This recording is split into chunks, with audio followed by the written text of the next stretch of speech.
Bom, hoje a palavra está em Gálatas 5:1. Se vocês tiverem dificuldade para abrir, pode pedir para alguém, mas eu também coloquei no telão para que a gente possa acompanhar. Então vamos lá. Gálatas 5:1 diz assim: Estai, pois, firmes na liberdade com que Cristo nos libertou, e não torneis a meter-se debaixo de jugo da escravidão. E aqui nessa palavra, o Senhor, Ele nos chama e nos convida para liberdade. Aqui fala sobre isso, que o Senhor, Ele nos chama e nos convida para a liberdade. E agora eu quero perguntar, qual é o contrário da liberdade? Prisão. Como que é? Prisão, escravidão. Eu pesquisei, assim como as nossas pastoras fazem, sobre o significado, de escravidão, de prisão. E diz assim: escravidão é a pessoa que está completamente sobre o domínio de algo, perdendo a autonomia. A autonomia é o poder de escolha, de poder fazer o que ela quer. Então, escravidão é isso. É a pessoa que está sobre o domínio de algo. E o Senhor fala aqui nessa palavra que Ele nos chama para a liberdade. Então, hoje, o Senhor nos convida à liberdade. E às vezes você pode falar: ah, mas eu já sou livre do pecado. Eu não bebo, eu não fumo mais. Eu não vivo mais em prostituição, eu já sou livre. Sou livre do pecado. Só que às vezes existem prisões que não são prisões que a gente consegue enxergar com os próprios olhos. São prisões internas. Prisões que estão dentro da gente. E eu quero, nesse início de culto, dizer que Jesus sempre tem a resposta para aquilo que te aprisiona. Às vezes você diz: ah, mas eu já me libertei do meu pecado. Eu, por exemplo, eu não bebo mais. Mas, por exemplo, aquela pessoa, às vezes é escrava da própria mente, da autoestima baixa. Isso também é uma prisão. Às vezes você sabe: não, eu sou livre do pecado. O pecado não está mais em mim. Eu não minto, não falo mais palavrão, eu não bebo mais, eu não fumo mais, eu não vivo mais em prostituição. Mas às vezes a prisão dessa pessoa é interna, é dentro dela. E eu trouxe aqui algumas prisões que são alguns exemplos só, porque se eu fosse falar de todas, não ia ter como. Então são só alguns exemplos. Calma, Gabriel, já vou chamar. São só alguns exemplos que a gente pode mostrar aqui, que para tudo aquilo que te aprisiona, Deus tem uma resposta. Então nós não somos filhos órfãos, nós temos um Pai que cuida de nós, um Pai que pode nos dar a resposta daquilo que aprisiona a gente. Agora sim, eu vou chamar um adolescente, primeiro o Gabriel, depois o Messi, para me ajudar aqui. Eu quero que você mostre para as pessoas essa prisão. Medo. A prisão do medo. Às vezes muitas pessoas se encontram nessa prisão. E eu, mais uma vez, procurei o significado. Até anotei aqui, fiz uma colinha para não tirar de voz da minha cabeça. Mas o medo, ele é o sentimento de receio em relação a uma pessoa, uma situação ou algum objetivo.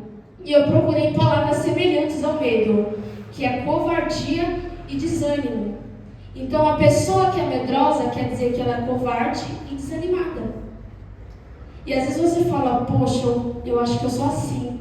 Eu sou uma pessoa totalmente covarde, desanimada, eu tenho medo de tudo, eu tenho medo do que pode acontecer, eu tenho medo se vai dar certo ou não. E às vezes você fala: eu me encontro nessa situação. Me encontro nessa situação de medo, de incerteza, de estar com medo do que vai vir ou do que pode acontecer. E agora eu quero que você me ajude aqui, Biel, para que você leia a resposta para esse medo.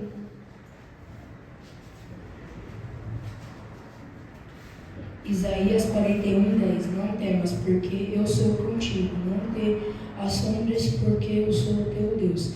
Eu te esforço e te ajudo. Eu te sustento com a destra da minha justiça. Muito obrigada, Biel. E essa é a resposta que Deus tem para o medo. Ele fala aqui: eu sou contigo. A gente não precisa temer se Deus, o Criador dos céus e da terra, está conosco. Deus aqui, Ele te dá isso, eu sou contigo, eu estou com você. Para que você precisa temer? Olha isso é Deus falando para a gente. Eu não disse que Deus tem uma resposta para todas essas prisões? Essa é uma das respostas que Deus tem ao medo. Eu quero a ajuda aqui de mais um adolescente para me ajudar. Alguém? Vem, Igor.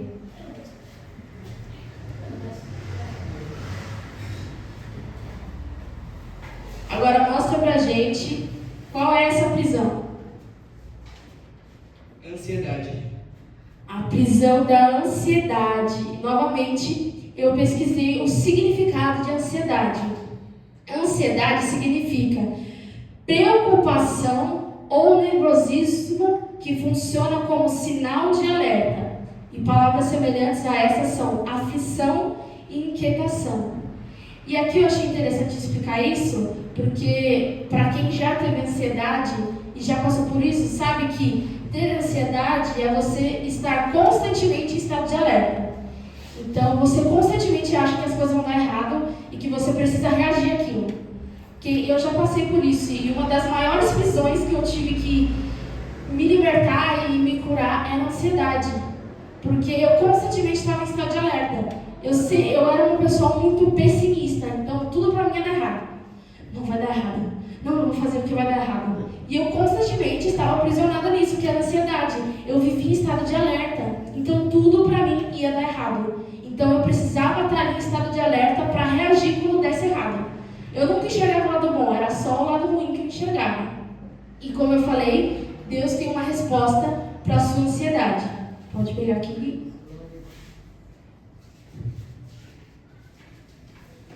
Mateus 11, do 28 ao 29. Vinde a mim todos que estáis cansados e oprimidos, e eu vos aliviarei. Tomai sobre vós o meu jugo e aprendei de mim, que sou manso e humilde de coração. E encontrareis descanso para as vossas almas. Deus, Ele nos diz isso, sabe? E Ele fala para você deixar todas as suas ansiedades, seus medos, lançar sobre Ele. E na palavra dele fala que o jugo dele é suave e leve.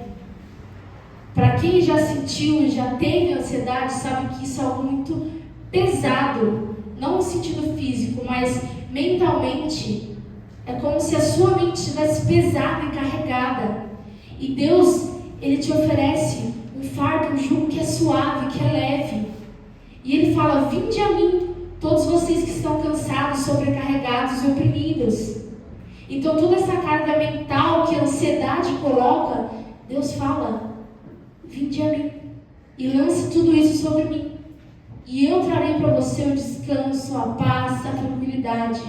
E essa é a resposta de Deus para a sua ansiedade. Agora eu quero a ajuda de mais algum adolescente. Mais alguém? Um adulto? Vem, Maria.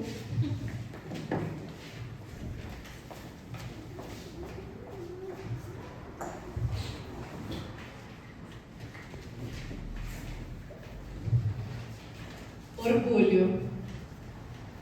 E temos mais uma prisão aqui, que é o orgulho. O significado de orgulho é falta de humildade e excesso de arrogância. Palavras semelhantes são soberba e vaidade. Tem muitas pessoas que são orgulhosas, são pessoas que não têm a humildade nelas. Pessoas orgulhosas não conseguem ter a qualidade da humildade, porque elas são arrogantes. Assim como fala aqui, que o significado de orgulho é a pessoa que tem a falta da humildade, o excesso da arrogância. E às vezes você para para pensar e fala: nossa, eu sou assim. Às vezes no dia a dia eu sou essa pessoa orgulhosa, que não aceita, por exemplo, quando alguém fala que você está errado, você não aceita. A pessoa que acredita 100% nela mesma. Não, eu estou certo. E às vezes você é assim, você age assim, você pensa assim. E Deus tem a resposta para isso. Filipenses 2:3. Nada façais por contenda ou por vanglória, mas por humildade. Cada um considere os outros superiores a si mesmo. E aqui nessa palavra fala sobre isso, para que as pessoas que têm orgulho considerem os outros acima de si mesmas. Para que as pessoas venham entender que nada é para a glória delas, para que elas venham ter a humildade e entender que elas não são melhores do que todos. Então, a resposta de Deus para aquelas pessoas que reconhecem que são orgulhosas é isso: a humildade, de parar de querer trazer a glória para si. Então, se você se enxerga assim e você pensa, caramba, eu acho que eu sou assim, pega essa lição para você de ter a humildade e parar de querer trazer a glória toda para si. E agora eu quero a ajuda de mais alguém, não precisa ser adolescente, pode ser um adulto também, para me ajudar aqui.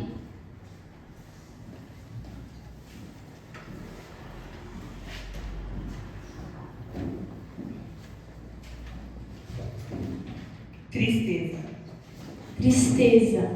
E o significado de tristeza é um estado afetivo caracterizado pela falta de alegria, causada pela melancolia.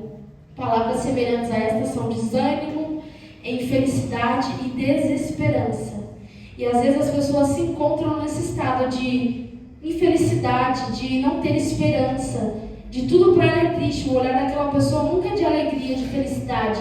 Aquela pessoa sempre está insatisfeita, sempre está triste e às vezes não consegue se alegrar. Às vezes uma coisa que era para ser boa, aquela pessoa ainda consegue e fica triste.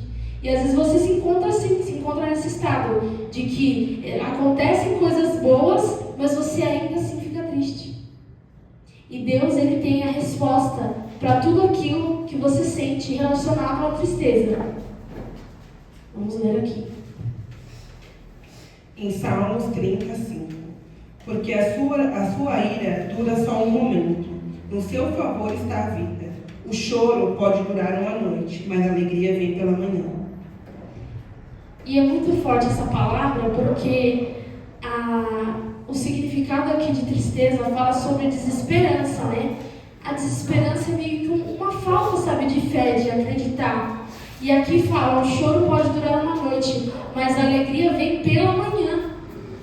Então isso é um exercício também, a sua tristeza, de acreditar que aquilo vai mudar, que aquilo vai melhorar. Então Deus te convida a esperar pela manhã, porque o amanhã vem a alegria. O choro pode durar uma noite, mas a alegria vem pela manhã. E isso exercita nós mesmos para que a gente venha a olhar para aquilo que é bom e procurar a alegria que vem de Deus. E eu quero aqui a ajuda de mais uma pessoa para nos ajudar a ler a última corrente aqui que tem aqui.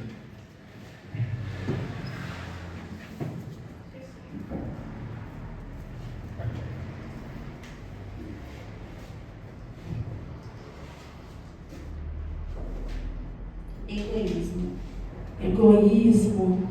E o significado de egoísmo é a necessidade de colocar os próprios interesses acima, em primeiro lugar, muitas das vezes às custas de outra pessoa.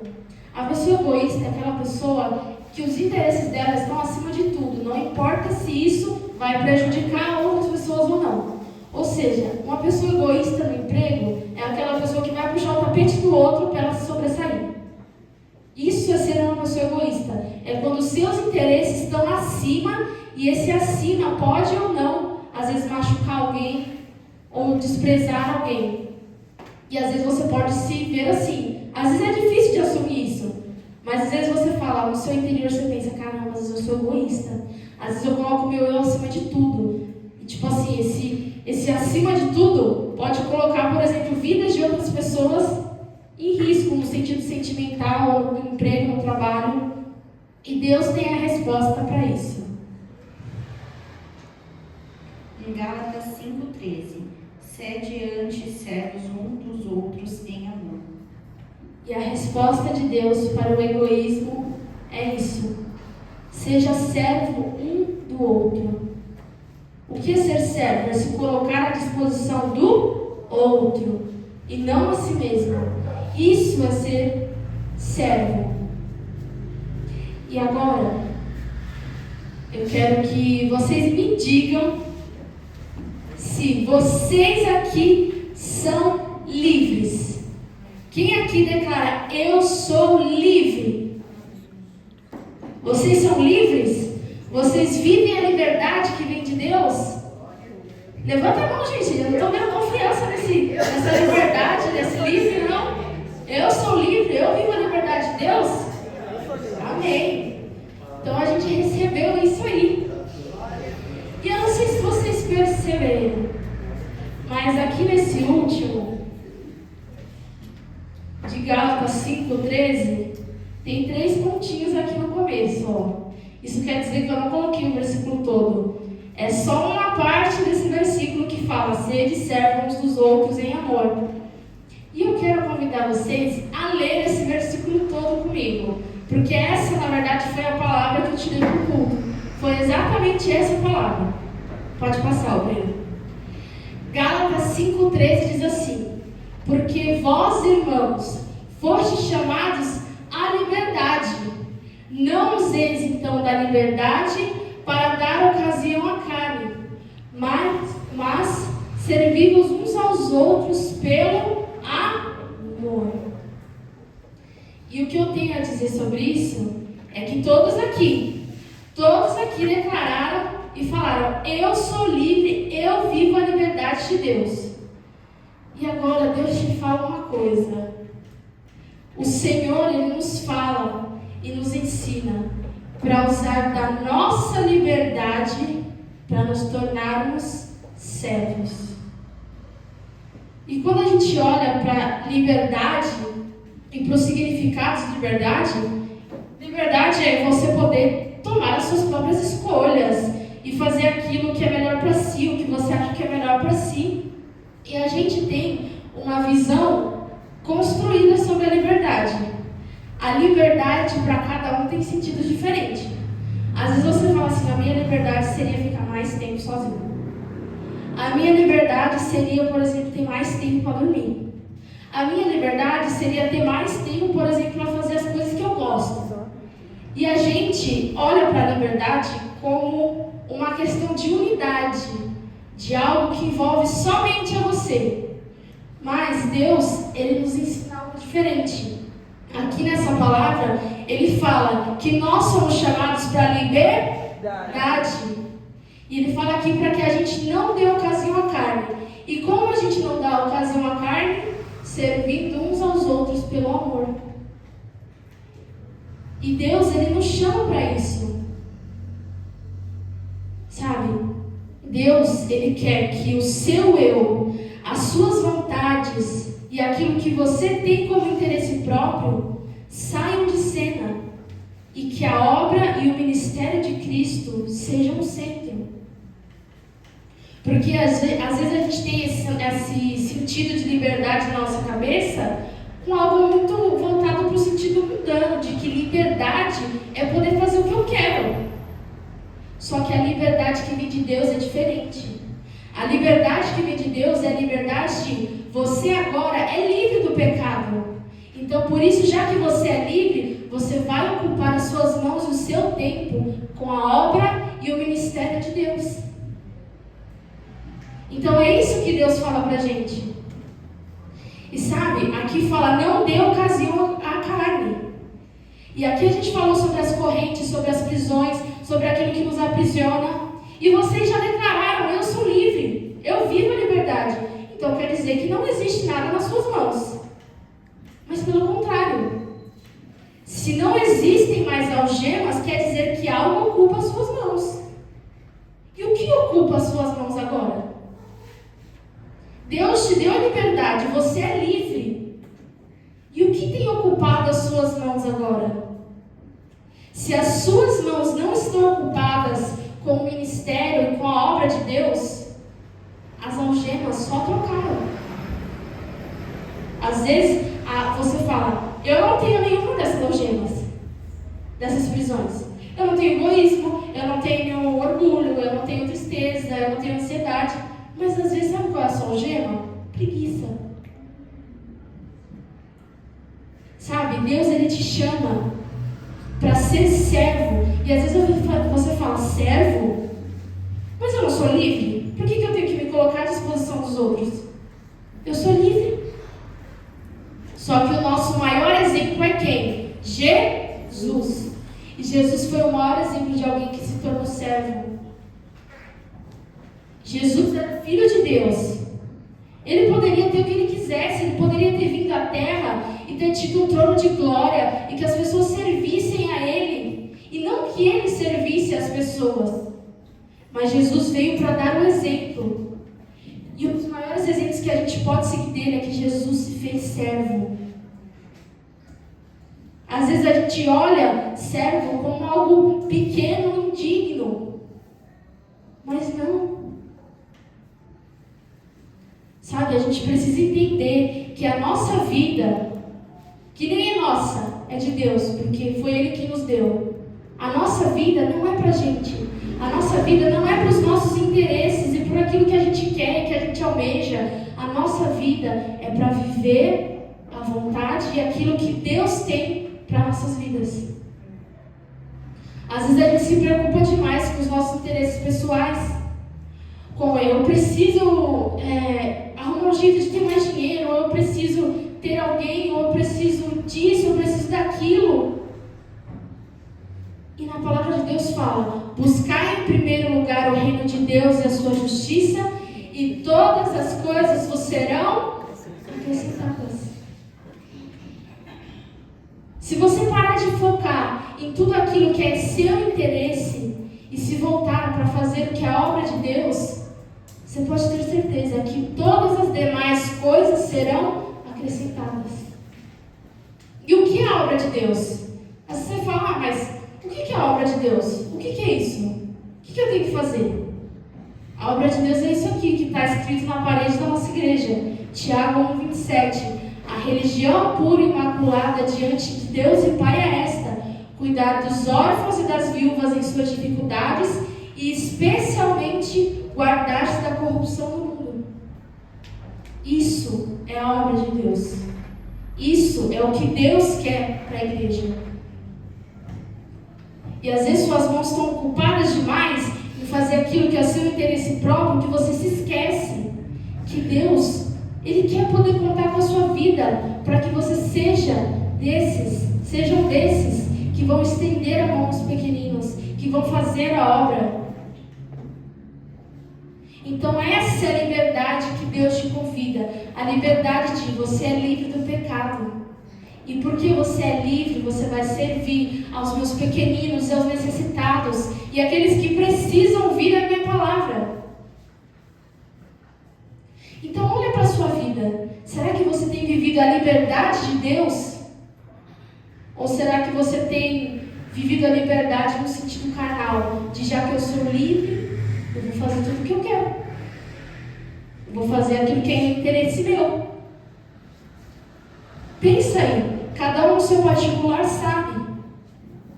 Será que Deus, Ele olha para você e pode contar com a sua vida? Para fazer a obra, para estar aqui, para dar uma palavra de conforto, de ajuda para algum irmão, para alguma criança que necessita daquilo.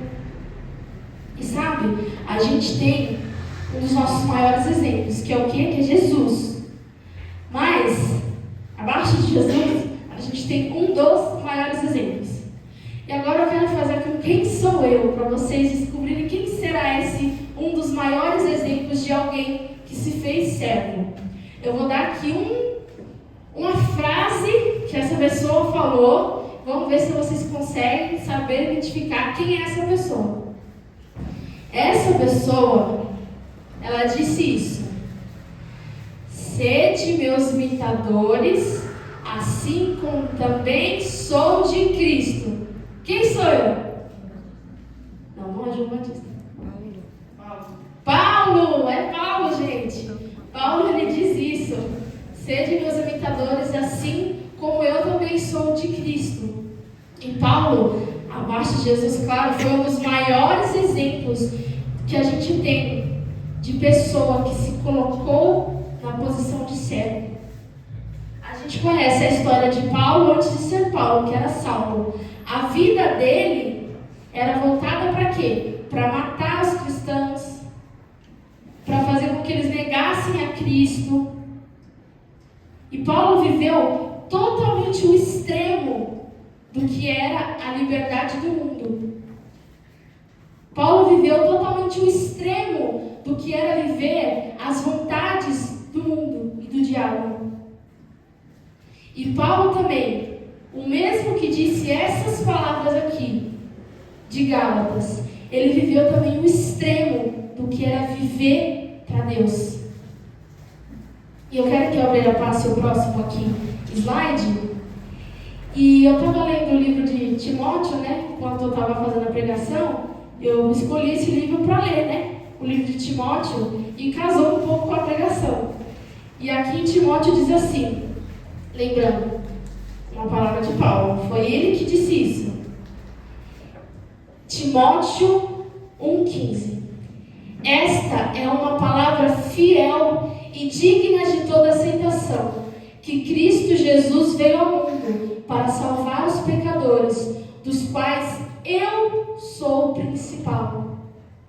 E aqui a gente pode ver a total humildade que Paulo tinha. Paulo reconhecia que tudo aquilo que ele falava, que ele dizia, que ele pregava, não vinha dele, vinha de Deus. Paulo reconhecia a total insignificância dele perante Deus. Paulo se colocou na posição de servo, de que os próprios interesses dele não importavam mais. Paulo se colocou nessa posição.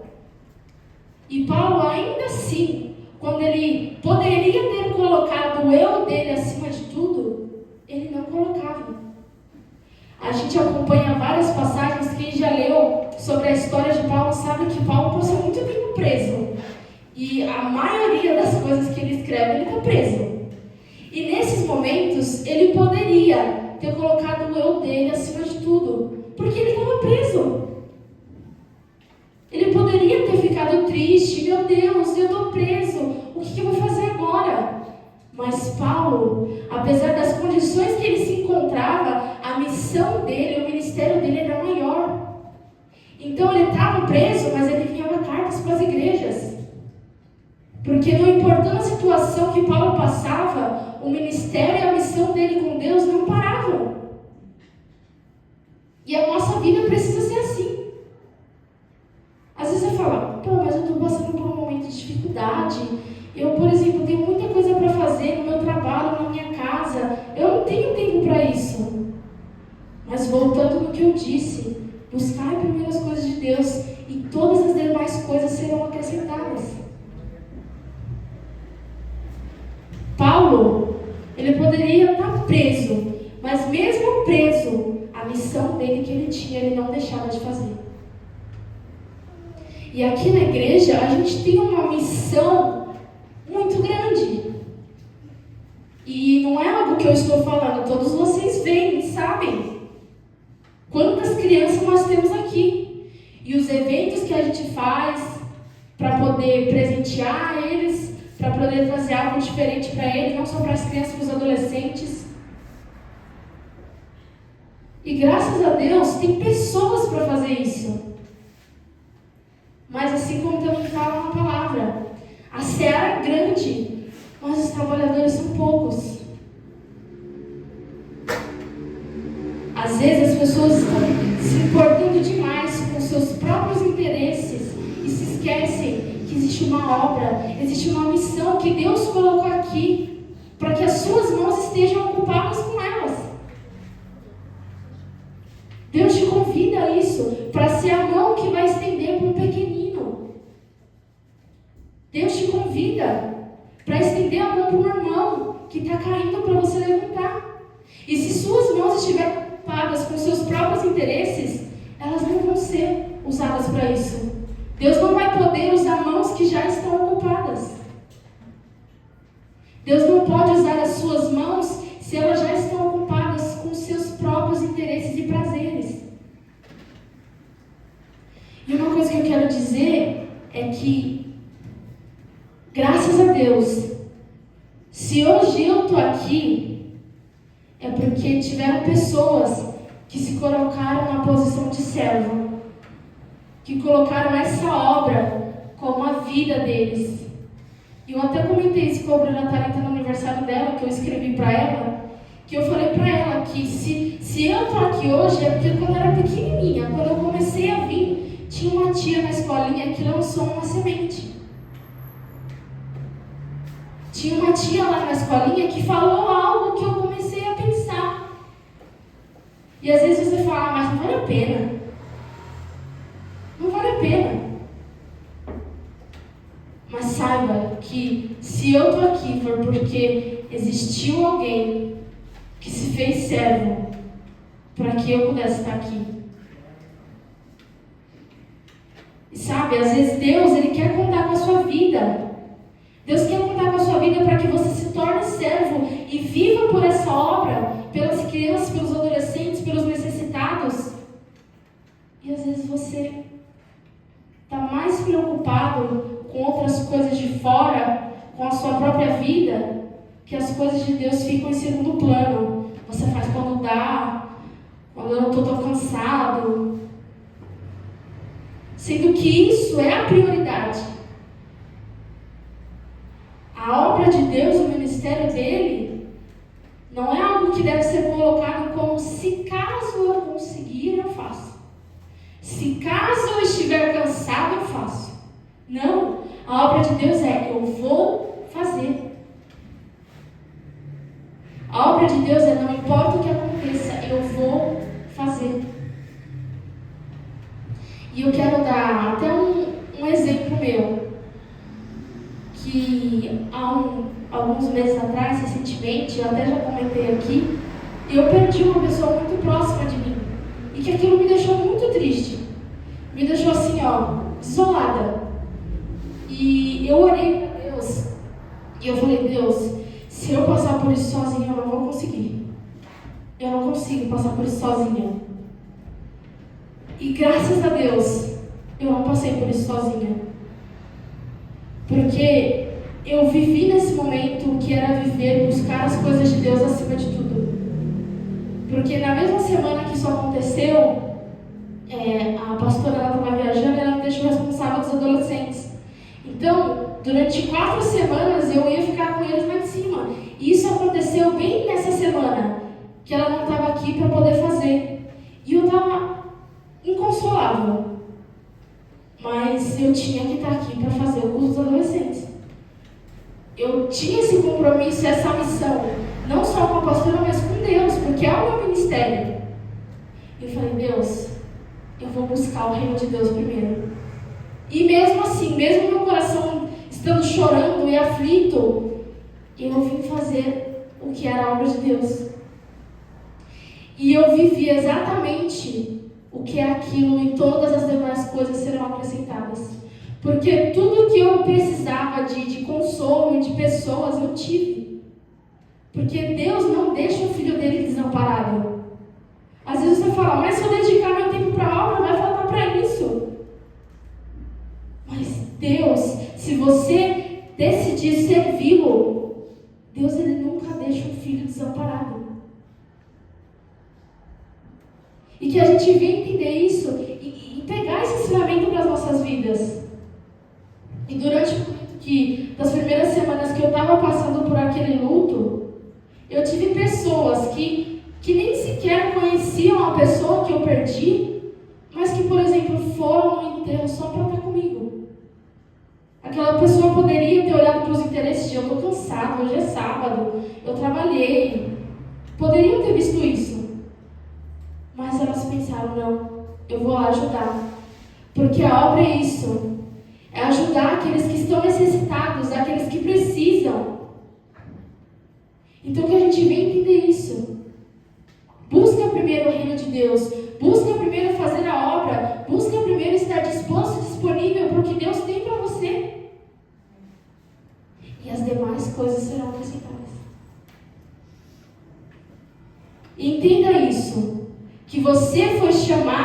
foi feito para viver a vontade de Deus. Você foi chamado para poder levar salvação àqueles que precisam. Você foi chamado para libertar os cativos. Você foi chamado para trazer o conforto, o consolo para os necessitados. Você foi chamado para trazer os braços para os órfãos que precisam. E se você fala, olha, obreira, eu não tenho feito isso. Os meus interesses estão acima da obra. O meu tempo é mais dedicado para outras coisas e não para a obra. Então decida hoje se tornar a pessoa que se coloca na posição de servo. E agora, eu quero fazer uma pergunta diferente. Eu perguntei quem aqui é liberto, quem aqui é livre. Mas eu quero perguntar aqui. Quem agora vai se tornar servo? Levanta a mão. Quem agora vai se tornar servo? Vai se tornar aquele que vai servir uns aos outros. Aquele que não vai colocar os seus interesses acima do ministério, da missão e da obra que Deus tem para nós. Você toma posse disso? Amém? Amém. Quero convidar todos a ficar de pé para que a gente possa orar.